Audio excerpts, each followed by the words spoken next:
मकर संक्रांति 15 जनवरी को है और कन्या राशि वालों के लिए इससे बेहतर और क्या हो सकता है, क्योंकि इनको इसी दिन का तो था इंतजार।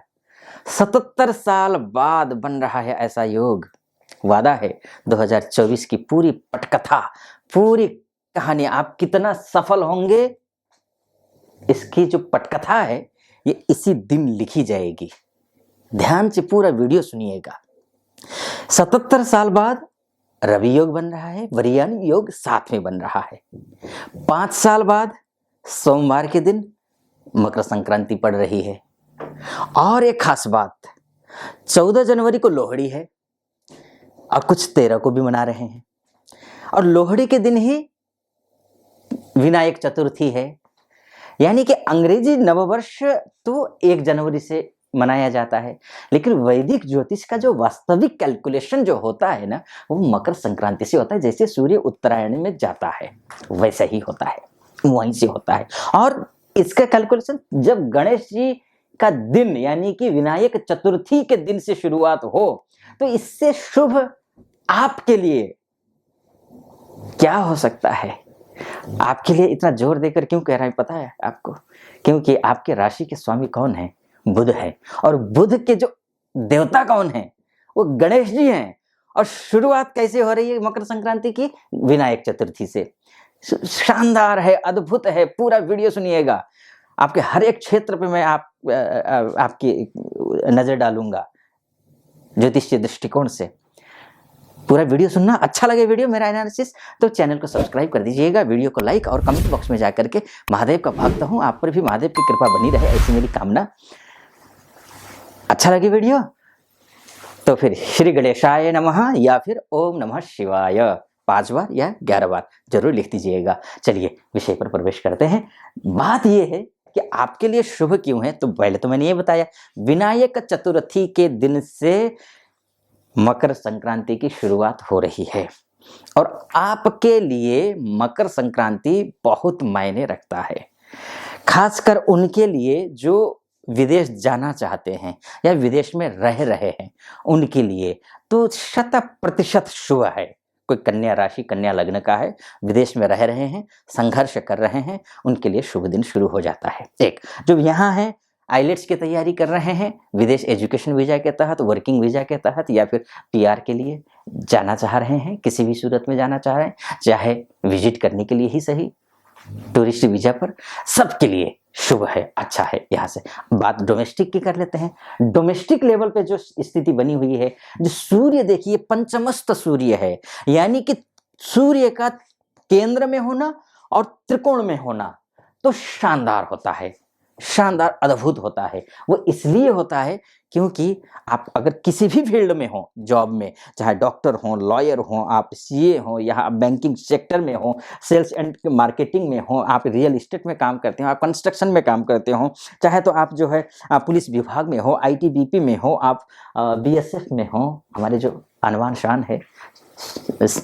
देश की सुरक्षा के लिए तैनात हमारे गौरव है, उन सब के लिए अद्भुत समय है, बहुत अच्छा समय उनके लिए। विशेष स्पेशली अभी मंगल जो है 15 तारीख को मकर संक्रांति है, 16 तारीख से मंगल उदित हो रहा है। एक अद्भुत वीडियो बनाने वाला हूं, चैनल को सब्सक्राइब कर लीजिएगा और उसको भी सुनिएगा आप कि मंगल आपके लिए जो अभी तक आपका जो डाउनफॉल हो रहा था ना, उसके मूल जड़ में जो है मंगल था और वो अब उदय हो रहा है। क्या फल देगा वो पूरा वीडियो जल्दी आएगा, 1-2 दिन में ही आएगा, इसलिए चैनल को सब्सक्राइब कर दीजिएगा ताकि नोटिफिकेशन आपके पास आए। तो इसमें अभी फिलहाल सूर्य की मकर संक्रांति से क्या परिवर्तन हो रहा है इस विषय पर बात कर लेते हैं। तो आप किसी भी सेक्टर में, जो मैंने आपको जॉब के लिए बताया, तो आपको सफलता मिल रही है। काफी दिनों से आपकी प्रमोशन पेंडिंग पड़ा हुआ था ना, प्रमोशन का योग अच्छा दिखाई दे रहा है क्योंकि केंद्रस्थ है, विदेश विभाग के लिए भी अच्छा है। तो वहीं पर जो है जो विदेश में रह रहे हैं उनके लिए तो मैंने पहले ही कहा, जो स्वदेश में रह रहे हैं उनके लिए भी जो है पंचमस्त सूर्य बहुत अच्छा फल देता है, बहुत ही बढ़िया फल देता है ये। बस एक बात का ध्यान रखना है, बस अच्छा समय शुरू हो गया, थोड़ा बहुत कुछ आ गया, अनाप शनाप कुछ भी जो है, जो थोड़ा पैसा है आना शुरू हो जाए, या फिर थोड़ा मान सम्मान आपको मिलना शुरू हो जाए, या फिर अभी तक जो नहीं था वो आपको प्राप्त होने लग जाए, तो आप जो है बैलेंस बिगड़ जाएगा आपका, आप अपना आपा खो बैठेंगे, आप इतना अति उत्साहित हो जाएंगे कि पैसा थोड़ा सा आ गया, आपको लगेगा कि कहाँ खर्च किया जाए, कैसे खर्च किया जाए, क्या हो क्या करें। ऐसा महसूस करेंगे। इसको कंट्रोल करना है, क्योंकि द्वादशेश है सूर्य, द्वादशेश सूर्य खर्च करवाता है। घूमने फिरने के लिए जा सकते हैं, कहीं दूर जा सकते हैं, तीर्थ यात्रा पर जा सकते हैं, बच्चों के साथ जा सकते हैं, ये सब कुछ योग बन रहा है। शिक्षार्थियों के लिए बहुत अच्छा, उच्च शिक्षा की जो तैयारी कर रहे हैं उन बच्चों, खासकर जो यूपीएससी की तैयारी कर रहे हैं या फिर अगले जो जून में जो नेट के एग्जाम की तैयारी कर रहे हैं, यूजीसी के एग्जाम की तैयारी कर रहे हैं, इन सब के लिए शानदार अद्भुत समय है। जो व्यक्ति, शादी तो हो गई है, बच्चे की प्लानिंग कर रहे हैं लेकिन सफलता नहीं मिल पा रही है, उनके लिए भी शुभ समय है, अच्छा समय है। कॉन्फिडेंस लेवल बनाए के रखिएगा। जो पॉलिटिक्स से जुड़े हुए व्यक्ति हैं या फिर जो जुड़ना चाहते हैं, उनके लिए भी शुभ है, अच्छा है। या फिर आप पॉलिटिकल बैकग्राउंड से नहीं हैं लेकिन पॉलिटिक्स से लेना देना है, शासन प्रशासन से आपका लेना देना है, उसके लिए भी शुभ समय है, अच्छा समय है। सहयोग आपको शासन प्रशासन अधिकारियों से मिलता हुआ दिखाई दे रहा है। अब बात बिजनेस की कर लेते हैं। बिजनेस के लिए देखिए, इससे अद्भुत समय और क्या हो सकता है, जो कि आप अगर बिजनेस, कोई भी बिजनेस करते हो, छोटे उद्यमी हो, मझौले हो, बड़े उद्यमी हो, या फिर छोटे मोटे शोरूम हो, आपका ऑनलाइन काम करते हो, या फिर गारमेंट से रिलेटेड काम करते हो, रियल एस्टेट का काम करते हो, कंस्ट्रक्शन का काम करते हो, या फिर अन्य किसी भी सेक्टर से जुड़े हुए आप हैं, सही समय तो स्वाभाविक है नहीं था आपका, लेकिन अब ये जो सूर्य मकर संक्रांति के बाद, क्योंकि क्रमशः ग्रह ऐसी स्थिति में जा रहा है कि हर एक क्षेत्र में आपको शुभ कर देगा। मैंने जैसे शुरू में कहा आपको कि पटकथा यहीं पर लिखी जाएगी। कुछ सावधानियां आपको मैं बताऊंगा, वो आप जरूर कीजिएगा। एक दो लाइन और आपको विवाह को लेकर के बता देता हूँ। बिजनेसमैन के लिए शुभ है ही। डिटेल में अगर आप कुंडली जानना चाहते हैं तो ऐसी स्थिति में क्या है कि ये मोटा मोटी तौर पर कुंडली का फलादेश होता है। अगर आपकी कुंडली तो आपका डीएनए होता है, वास्तव में ग्रहों की स्थिति क्या है वो आपकी कुंडली देख करके ही पता चल पाएगा। तो अगर आप डिटेल में कुंडली दिखाना चाहते हैं तो नीचे नंबर होगा, उस नंबर पर कॉल कर लीजिए और हमारे प्रतिनिधि से बात कर लीजिए। प्रतिनिधि से बात करके मुझसे बात करने के लिए आप जो है अपॉइंटमेंट ले लीजिए और आप अपनी कुंडली का विस्तार से चर्चा भी कर सकते हैं मेरे साथ में। खैर, उस विषय पर वो आप कर सकते हैं, करना नंबर है, कॉल कर लीजिएगा। अगर बाई चांस नहीं कर पाते हैं तो उपाय बताऊंगा, वो उपाय आप कर लीजिएगा।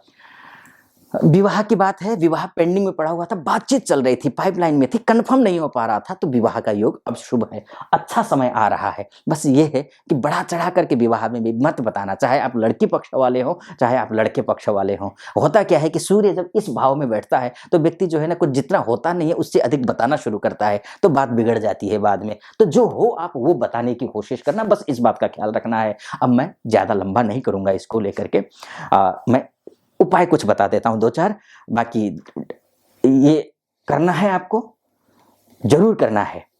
सबसे पहले तो मकर संक्रांति के दिन से आप रोज सुबह जल्दी उठा करो, कम से कम इतना निवेदन स्वीकार करो। अगर रोज सुबह कुछ कारण ऐसा होता है, नाइट ड्यूटी होती है, इधर उधर कुछ कारण होता है, नहीं उठ पाते हैं, कभी बीमार होता है कोई, तो उस स्थिति में माफ है।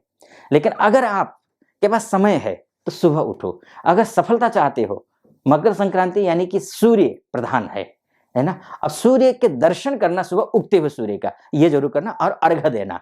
कम से कम मकर संक्रांति के दिन तो दो ही, इतना मेरा निवेदन है। और अर्घ्य देते समय ओम घृणि सूर्याय नमः इस मंत्र का जप करना है, ठीक। अर्घ्य में आप थोड़ी सी रोली डाल सकते हैं, थोड़ा सा चावल डाल सकते हैं, 3-4-5 दाने चावल, साबुत चावल डाल देना, या मिश्री डाल सकते हैं, ये आप कर सकते हैं। या फिर जो है ना केसर भी डाल सकते हैं अर्घ्य में। तामसी भोजन कम से कम कोशिश करना, ज़्यादातर ना करें, क्योंकि तामसी भोजन अर्थात नॉन वेज, मांस, मदिरा, लहसुन प्याज इत्यादि ये कम खाना। लहसुन प्याज तो संभव नहीं है, छोड़ दें, क्योंकि बाहर की दुनिया में रहते हैं, समाज में उठना बैठना होता है, मुश्किल होता है। लेकिन हाँ, मांस मदिरा से तो अवॉइड कर ही सकते हैं, उसको अवॉइड कीजिए। तामसी भोजन तो अवॉइड कीजिए कम से कम, और दिन ना सही लेकिन संक्रांति के दिन मत करना, बस इतना निवेदन है, तभी फल मिलेगा। अच्छा, तिल गुड़ और खिचड़ी का दान करने की कोशिश करना, और बनाकर खाना भी, खाइए भी, और अड़ोस पड़ोस वालों को दीजिए, रिश्तेदारों को दीजिए, जितना हो सकता है दान करिए, अच्छा रहेगा आपके लिए, बहुत अच्छा रहेगा। अगर कुंडली में पितृ दोष है तो तर्पण कर लेना, पितरों का तर्पण करना, पितरों की आत्मा को शांति मिलती है, ऐसा करने से ही बहुत अच्छा रहता है। ये है। और धार्मिक स्थान पर जाना, घूमने के लिए किसी अच्छे मठ मंदिर में चले जाना, अच्छे लोगों के बीच में उठना बैठना, उस दिन क्या है कि उस दिन अगर आप अच्छा करेंगे ना, पूरा साल अच्छा जाएगा आपका, बढ़िया जाएगा। तो और कुछ जगह ऐसा भी है कि मीठे कद्दू खाया जाता है, तो मीठा कद्दू भी खा सकते हैं, ये सब कुछ आप करिएगा। खैर, ज़्यादा मैं इस लंबा वीडियो को ज़्यादा विस्तार नहीं देता हूँ। वो डिटेल में जानना चाहते हैं तो नीचे नंबर है, उस पे कॉल कर लीजिएगा। फिलहाल इस वीडियो को मैं यहीं पर समाप्त करता हूँ। कैसा लगा आपको वीडियो? अच्छा लगा हो तो चैनल को सब्सक्राइब कर दीजिएगा, वीडियो को लाइक और कमेंट बॉक्स में जा करके आपके आराध्य कौन हैं? गणेश जी हैं। श्री गणेशाय नमः ये लिखिएगा या फिर भोलेनाथ का नाम जरूर लिखिएगा। ओम नमः शिवाय। फिलहाल अनुमति दीजिए। ओम नमः शिवाय।